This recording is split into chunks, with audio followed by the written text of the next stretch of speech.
a knight wrapped in shadows. In the pages of medieval history, few figures inspire as much awe and revulsion as Gilles de Rais. To some, he was a war hero, a knight of impeccable lineage, a companion to Joan of Arc, and a Marshal of France whose sword helped shape a nation. To others, he was a child killer of such grotesque excess that even the devil might have turned away in disgust. How could one man be both? This is not just the tale of a noble who fell from grace. It is the story of a transformation so horrific it shattered the boundary between man and monster. It is a descent fueled by trauma, unchecked privilege, and a hunger for power that eclipsed morality. It is the birth of a legend, one that would echo through witch trials, fairy tales, and psychological case studies for centuries. Gilles de Rais wore armor in daylight and committed atrocities in darkness. His castles still stand in Brittany, their stones heavy with secrets. This is the true story, bloody, brilliant, and unspeakable, of the knight who became a legend of evil. Part 1, The Rise of a Noble Monster, 1405 to 1431. In 1405, in the marshy heartlands of Brittany, France, a child was born into unimaginable privilege. His name was Gilles de Rais, and he was heir to one of the oldest and richest noble families in the region, the House of Montmorency-Laval. His birthright included sprawling estates, fortresses such as Château de Machecoul and Tiffauges, and a lineage tied to crusaders and kings.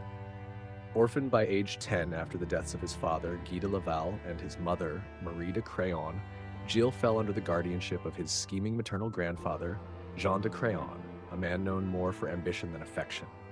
Craon saw Gilles as a pawn in dynastic maneuvering, marrying him off at age 16 to Catherine de Thouars to consolidate land and power. But even as a boy, Gilles displayed a fiery intelligence and a dangerous pride. He trained in war, scripture, and courtly performance. He was a child of the sword and the stage. During the height of the 100 Years' War, Gilles emerged as a national hero. In 1429, he joined the campaign of Joan of Arc, the teenage peasant-turned-warrior who claimed divine visions. He fought alongside her at the Siege of Orléans and was later present at the coronation of Charles VII in Reims. For his loyalty and valor, Charles VII named Gilles a Marshal of France, one of the nation's highest military honors. Clad in gold-threaded armor, bearing holy banners, Gilles was revered as a lion of war.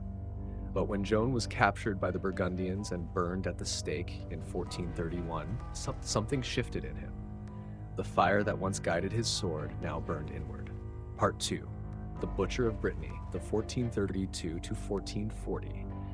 After Joan's death, Gilles withdrew from the royal court. In 1432, he abruptly resigned his command and returned to his estates in Brittany. It was here, far from the scrutiny of Paris or Charles VII's court, that his descent into madness and depravity began. He spent his inheritance with reckless abandon. Chroniclers like Thomas Basson and Jean Chartier record his patronage of extravagant theatrical performances, most notably The Mystery of the Siege of Orléans, a play he staged at enormous expense, employing hundreds of actors and craftsmen. But behind these pageants lay darker pursuits. Gilles constructed private chapels and hired alchemists, astrologers, and practitioners of occult arts, including Francesco Prelati, an Italian who claimed to communicate with demons. Gilles sought a pact with the demon Baron, allegedly to restore his dwindling wealth through blood rituals. Meanwhile, local records, especially ecclesiastical complaints sent to the Bishop of Nantes, documented a rising number of child disappearances near Machecoul and Tiffauges. Peasant families whispered of boys taken in daylight, lured by offers of food, clothes, or jobs as pages. The horror broke into public view in May 1440, following a dispute with a cleric named Jean Le Ferron, whom Gilles had abducted during a land quarrel. This prompted Bishop Jean de Malestroit to initiate a canonical investigation. The Duke of Brittany, Jean Veste, joined the probe. By September, Gilles was arrested.